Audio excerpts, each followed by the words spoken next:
ॐ भूर्भुवः स्वः तत्सवितुर्वरेण्यं भर्गो देवस्य धीमहि धियो यो नः प्रचोदयात्। जय श्री कृष्ण मेरे सनातनी बंधुओं। महाभारत के पिछले अंक में हम लोगों ने अध्ययन किया कि दानवों के शिल्पी मयासुर के द्वारा महाराजा युधिष्ठिर के लिए एक भव्य सभा भवन का निर्माण किया जाता है और फिर उसी सभा भवन में बैठकर महाराजा युधिष्ठिर जो है वो राज्य का संचालन करने लगते हैं। महाभारत के इस अंक में हम लोग अध्ययन करेंगे कि नारद मुनि का आगमन जो है महाराजा युधिष्ठिर के सभा में होता है और फिर उनके द्वारा राज्य संचालन के लिए बहुत सारी ज्ञान की बातें जो है वो महाराजा युधिष्ठिर को बताई जाती है। महाराजा युधिष्ठिर के द्वारा जब उस सभा भवन में राज्य का संचालन करते हुए कुछ ही समय व्यतीत हुआ था तो नारद मुनि का आगमन महाराजा युधिष्ठिर के सभा भवन में होता है। महाराजा युधिष्ठिर के द्वारा नारद मुनि का विधिवत उनका आदर सत्कार किया जाता है, जिससे नारद मुनि बहुत प्रसन्न होते हैं और उसके पश्चात जो है वो नारद मुनि जो है राज्य संचालन के लिए बहुत सारी ज्ञान की बातें जो है वो महाराजा युधिष्ठिर को बताते हैं। सर्वप्रथम वो पूछते हैं कि तुम यहाँ के राजा हो और तुम जो है अपने सभी तीनों वर्ण अर्थात ब्राह्मण, वैश्य और शूद्र इन तीनों वर्णों की सुरक्षा और रक्षा के लिए विधिवत धर्मानुकूल कार्य करते हो अथवा नहीं। इसके पश्चात फिर वो बताते हैं कि प्रत्येक राजा के पास ये 6 गुण होना चाहिए। अब ये गुण कौन कौन सा है? व्याख्यान शक्ति, प्रगल्भता, तर्क कुशलता, भूतकाल की स्मृति, भविष्य पर दृष्टि और नीति निपुणता। इसके पश्चात फिर वो राज्य संचालन के लिए 7 उपाय भी बताते हैं कि उनको करना चाहिए। ये 7 उपाय हैं मंत्र, औषध, इंद्रजाल, साम, दाम, दंड, भेद। ये 7 उपाय जो है उसका विधिवत पालन करते हैं नहीं, ये इसके बारे में नारद मुनि पूछते हैं। इसके पश्चात फिर वो बताते हैं कि प्रत्येक राजा को जो है वो कुल 14 जो है इस प्रकार के जो है स्थान है उनकी परीक्षा जो है हमेशा करते रहना चाहिए। ये 14 जो है वो स्थान जो है या व्यक्ति जो हैं वो निम्न प्रकार हैं, जैसे देश, दुर्ग, रथ, हाथी, घोड़े, सूर, सैनिक, अधिकारी, अंतपुर, अन्न, गणना, शास्त्र, लेख, धन, बल। और ये जो है इन 14 जो क्षेत्र हैं उसके जो अधिकारी है उनका जो है हमेशा जो है राजा को परीक्षा करते रहना चाहिए, वो बताते हैं। अच्छा, इसके पश्चात फिर बोलते हैं कि प्रत्येक राजा को जो है कोष और धन की वृद्धि के लिए ये कुल 8 उपाय करने चाहिए। वो करते हैं कि नहीं करते हैं वो पूछते हैं। ये 8 उपाय जो है वो निम्न प्रकार है: खेती का विस्तार, व्यापार की रक्षा, दुर्ग की रचना एवं रक्षा, पुलों का निर्माण एवं उनकी रक्षा, हाथी बांधना, सोने हीरे आदि की खानों पर अधिकार करना, कर की वसूली और उजाड़ प्रांतों में लोगों को बसाना। तो ये सभी 8 जो कार्य जो है वो कोष बढ़ाने के लिए प्रत्येक राजा को करना चाहिए, वो बताते हैं। इसके पश्चात फिर वो ये पूछते हैं कि क्या तुम अपने मित्र, शत्रु इत्यादि का जो है वो उसके बारे में विधिवत जानकारी रखते हो या नहीं रखते हो। और उसके पश्चात फिर वो बताते हैं प्रत्येक राजा को जो है एक अच्छी प्रकार से जो है मंत्रणा जो है वो गुप्त मंत्रणा जो है बहुत आवश्यक होता है। और वो गुप्त मंत्रणा जो है वो रात्रि के पिछले पहर में करना चाहिए।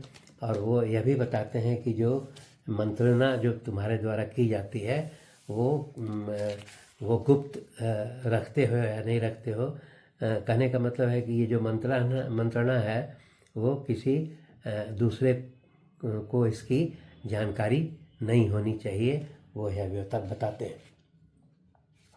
इसके पश्चात फिर पूछते हैं कि तुम्हारे यहाँ जो किसान मजदूर जो हैं या जो श्रमजीवी हैं उसके बारे में तुम पूरा ज्ञान रखते हो अथवा नहीं रखते हो। और उसके पश्चात फिर वो पूछते हैं कि क्या तुम्हारे जो दुर्ग और किले हैं वो धन धान्य अस्त्र शस्त्र जल यंत्र और शिल्पी और धनुर्धर और सैनिकों से भरे पूरे रहते हैं कि नहीं रहते हैं। इसके पश्चात फिर वो बताते हैं प्रत्येक राजा को जो है वो शत्रु पक्ष के 18 क्षेत्रों का तथा अपने 15 क्षेत्रों का जो है हमेशा जांच पड़ताल करते रहना चाहिए। ये जो है 18 जो पक्ष हैं वो निम्न प्रकार है। शत्रु के मंत्री, पुरोहित, युवराज, सेनापति, द्वारपाल, अंतपुर का अध्यक्ष, कारागार का अध्यक्ष, कोषाध्यक्ष, उसके बाद पश्चात धन को योग्य करने वाला जो सचिव है वो, प्रदेशता अर्थात पहरेदारी का काम करने वाला, फिर नगर का अध्यक्ष, इसके पश्चात कार्य निर्माणकर्ता, शिल्पियों का जो परिचालक है वह, उसके बाद धर्माध्यक्ष, सभाध्यक्ष, दंडपाल, दुर्गपाल, राष्ट्र सीमापाल तथा वन रक्षक। ये कुल बताते हैं 18 ये तीर्थ हैं। ये विपक्षियों के लिए ये 18 तीर्थ की हमेशा जांच पड़ताल की जानी चाहिए। और अपने पक्ष का जो है वो प्रथम 3 को छोड़ करके अर्थात मंत्री, पुरोहित और युवराज, इन तीनों को छोड़ करके शेष 15 का जो है वो अपने पक्ष का भी वो गुप्तचरों के द्वारा इसका जांच पड़ताल किया जाना चाहिए। इसके पश्चात फिर वो बताते हैं कि तुम्हारे यहाँ जो कर्मी हैं जो अपने पूर्वजों के समय से जो कार्य कर रहे हैं उन लोगों का जो है तुम ठीक से उनका कार्य का संचालन करते हो या नहीं करते हो। इसके अलावा यह भी बताते हैं कि कठोर अपने कर्मचारियों को कठोर दंड दे करके उन्हें अधिक क्रोधित तो नहीं करते हो। इसके पश्चात फिर वो कहते हैं कि तुम्हारे जो सैनिक गण हैं वो जो है सूरवीर, बुद्धिमान, धैर्यवान, पवित्र, कुलीन और स्वामी भक्त है कि नहीं है, इसके बारे में वो पूछते हैं। वो पूछते हैं कि तुम अपने सेना के लिए विधिवत जो है वो यथोचित भोजन और वेतन इत्यादि की व्यवस्था समय पर करते हो या नहीं हो करते हो। और उसके पश्चात वो यह भी पूछते हैं कि तुम्हारे जो मंत्रीगण हैं या सैनिकगण हैं वो तुमसे प्रेम का संबंध रखते हैं कि नहीं रखते हैं। और वो यह भी बताते हैं कि तुम्हारे सैनिकगण जो है वो तुमसे सम्मान और अधिक वेतन भत्ता प्राप्त करते हैं कि नहीं समय पर। इसके अलावा फिर वो बोलते हैं कि तुम अपने वीर सैनिकों को जो है जो श्रेष्ठ सैनिक हैं उनको गुप्त रूप से कभी कभी कोई रत्न इत्यादि उपहार दे करके उन्हें प्रसन्न रखते हो या नहीं रखते हो, अभी पूछते हैं। इसके पश्चात फिर वो पूछते हैं कि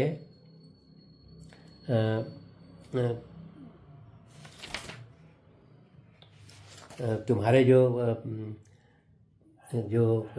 कर्मचारी गण हैं वो तुम्हारे धन भंडार, अन्न भंडार, वाहन, प्रधान द्वार, अस्त्र शस्त्र तथा आय के साधन की उनके द्वारा रक्षा की जाती है कि नहीं, यह वो पूछते हैं। इसके पश्चात वो पूछते हैं कि तुम्हारे सेवक जो है वो पूर्वाहन काल, ऐसा बताया जाता है कि पूर्वाहन काल जो है वो धर्माचरण का समय है। अर्थात पूर्वाहन काल में वो पूछते हैं कि तुम्हारे कर्मचारी जो है वो मद्यपान, द्यूत, कीड़ा, युवती, स्त्री आदि दुर्व्यसनों में तो समय बर्बाद नहीं करते हैं, ये पूछते हैं। इसके पश्चात वो यह भी पूछते हैं कि तुम्हारा व्यक्तिगत जो व्यय है वो कुल आय का 1/4 या आधे से ज़्यादा तो नहीं होता है ना, वो ये पूछते हैं। इसके पश्चात फिर वो कहते हैं कि तुम अपने जो कर्मी हैं उनका वर्गीकरण उत्तम, मध्यम और अधम श्रेणी के कर्मियों के रूप में करके उनका उपयोग जो है उनके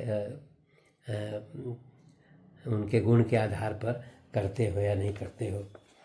इसके बाद फिर वह भी पूछते हैं कि तुम्हारे राज्य में जो है वो तालाबों का निर्माण किया गया है कि नहीं किया गया है, और उसमें हमेशा जल जो है वो परिपूर्ण रहता है अथवा नहीं रहता है। क्योंकि वो कहते हैं कि सिर्फ वर्षा पर जो है वो पर्याप्त खेती का संचालन नहीं किया जा सकता है।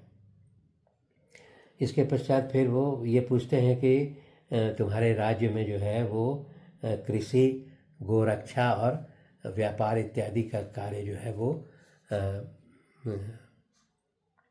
योग्य लोगों के द्वारा विधिवत किया जाता है अथवा नहीं किया जाता है। और उसके पश्चात वह भी पूछते हैं कि तुम्हारे राज्य में स्त्रियों की सुरक्षा और उनकी संतुष्टि का ख्याल रखा जाता है अथवा नहीं रखा जाता है। और उसके पश्चात फिर वो ये भी कहते हैं कि तुम्हारे जो है वो स्वास्थ्य की रक्षा के लिए जो है वो कुशल और वो चिकित्सक इत्यादि की व्यवस्था है अथवा नहीं है, वो ये पूछते हैं। इसके पश्चात वो पूछते हैं कि तुम्हारे जो कुछ ऐसे मंत्री या कर्मचारीगण ऐसे हैं कि नहीं हैं जो तुम्हारे लिए जो है अपने प्राणों का त्याग कर सकते हैं समय आने पर, वैसे लोग हैं या नहीं हैं, वो यह पूछते हैं। इसके पश्चात वो कहते हैं कि तुम अपने जाति भाई, गुरुजन, वृद्ध पुरुष, देवता, तपस्वी और इत्यादि जो है कल्याणकारी जो ब्राह्मण गण हैं उनका सम्मान करते हो या नहीं करते हो, वो यह पूछते हैं। इसके पश्चात फिर वो ये कहते हैं कि ये 14 प्रकार के दोष वो बताते हैं, और बताते हैं कि इन 14 दोषों को जो है वो प्रत्येक राजा को इस पर विजय प्राप्त करना चाहिए। ये 14 दोष जो है वो निम्न प्रकार से वो बताते हैं। पहला है नास्तिकता, झूठ, क्रोध, प्रमाद, दीर्घ सूत्रता, ज्ञानियों का संग न करना, आलस्य, पांचों इंद्रियों के विषय में आसक्ति, प्रजाजनों पर अकेले ही विचार करना, अर्थशास्त्र को न जानने वाले मूर्खों के साथ विचार विमर्श करना, निश्चित कार्यों के आरंभ करने में विलंब या टालमटोल, गुप्त मंत्रणा को सुरक्षित न रखना, मांगलिक उत्सव आदि न करना, तथा एक साथ ही सभी शत्रुओं पर चढ़ाई कर देना। वो इस प्रकार जो है वो कुल 14 जो है वो दोष है जो प्रत्येक राजा को त्याग करना चाहिए। इसलिए वो महाराजा युधिष्ठिर से ये पूछते हैं कि तुम इन 14 दोषों पर नियंत्रण कर पाए हो अथवा नहीं। इसके पश्चात फिर वो पूछते हैं कि जो तुम्हारे यहाँ जो कर वसूलने वाले जो कर्मचारी हैं वो उसमें ठीक ठीक जो है वो कर वसूली का कार्य करते हैं कि नहीं, और अथवा उसमें वो कोई बेईमानी तो नहीं करते हैं, वो ये पूछते हैं। इसके पश्चात फिर वो यह भी पूछते हैं कि तुम सदा जो है वो धर्म और अर्थ के जो ज्ञाता एवं अर्थशास्त्र के जो ज्ञानी बड़े बुजुर्ग या जो उस प्रकार के ज्ञानी हैं लोग जो तुमको सलाह देते हैं, उनकी बात को तुम सुनते हो कि नहीं सुनते हैं, वो पूछते हैं। इसके पश्चात फिर वो पूछते हैं कि क्या तुम जो है अपने राष्ट्र को जो है वो इन जो विपत्तियों से रक्षा करते हो नहीं करते हो, जैसे अग्नि, सर्प, रोग और राक्षसों के भय से जो है अपने राष्ट्र की रक्षा करते हो अथवा नहीं करते हो। इसके अलावा फिर वो यह भी पूछते हैं कि तुम अपने राज्य में जो है अंधों, गूंगों, पंगुओं, अंगहीनों, इस प्रकार जो है वो या सन्यासीगण हैं, उनकी रक्षा पिता के समान करते हो अथवा नहीं करते हो। और उसके पश्चात फिर वो अंत में ये कहते हैं कि तुम जो है 6 दोष होते हैं राजा के लिए, उन पर तुम्हारा नियंत्रण है कि नहीं है।